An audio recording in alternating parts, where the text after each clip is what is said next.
আসসালামু আলাইকুম প্রিয় ভাই বোনেরা, কেমন আছেন? আশা করি সবাই ভালো আছেন। তো আজকে ব্লগ নিয়ে চলে আসলাম, সেটি হচ্ছে চিংড়ি মাছ দিয়ে পুঁইশাক দিয়ে রান্না করব। এভাবে রান্না করলে কিন্তু খুবই লোভনীয় হয়, আপনারা ট্রাই করে খেয়ে দেখতে পারেন।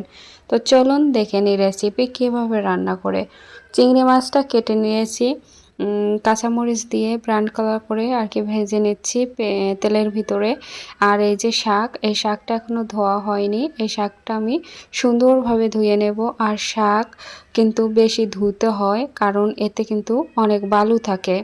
তো এই হচ্ছে পেঁয়াজ রসুনের, চিংড়ি মাছে কিন্তু পেঁয়াজ রসুনের পেস্টটা কম দিলেই হয়, যেহেতু চিংড়ি মাছটার ফ্লেভারটা চলে যায়।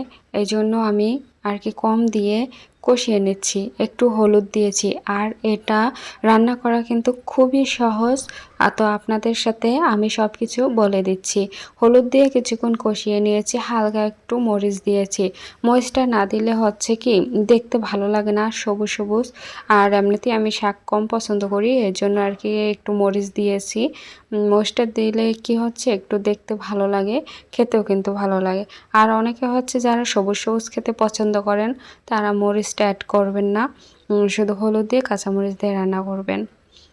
এখন শাকটা দিয়ে দিলাম, শাকটা কিছুক্ষণ এভাবে মশলার সাথে কষিয়ে নেব। আর একটা আলু দিয়েছি, কারণ পুঁই শাকের ভিতরে যদি আলু দিয়ে চিংড়ি মাছ দিয়ে হচ্ছে মাখা মাখা করে আমার কাছে খুবই ভালো লাগে। আপনাদের কাছে কেমন লাগে তা জানি না।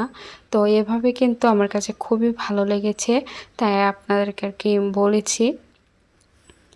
আর আমার ব্লগটি যারা নতুন দেখতেছেন অবশ্যই তাদের উদ্দেশ্যে বলতেছি, আমার পেজটি অবশ্যই ফলো করে যাবেন। ইউটিউব হয়ে থাকলে চ্যানেলটি সাবস্ক্রাইব করে পাশে থাকবেন।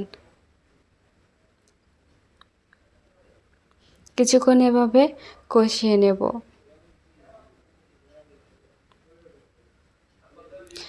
আর তাজা তাজা হচ্ছে পুঁই শাক, এই পুঁই শাক হচ্ছে নিজেরাও কিন্তু চাষ করে তারপরে খাওয়া যায়। আমি অনেকবার লাগাইছি, কিন্তু হয়েছে, খেয়েছিও, কিন্তু শাক কম পছন্দ করা হয়, এজন্য পুঁই শাকটা আর কি লাগানো হয় না। আমি যেটা লাগিয়েছি ওটা আপনাদের সাথে শেয়ার করব ইনশাল্লাহ। তো দেখেন অল্প একটু কিন্তু হয়ে গেছে, একটু পানি দেওয়ার পরে এই দেখেন কেমন কালারটা এসেছে। আর বেশি করে চিংড়ি মাছ দিলে হচ্ছে কি খেতে ভালো লাগে, আমার কাছে খেতে ভালো লাগে। অ্যালার্জির সমস্যা, তারপরও খেতে ভালো লাগে।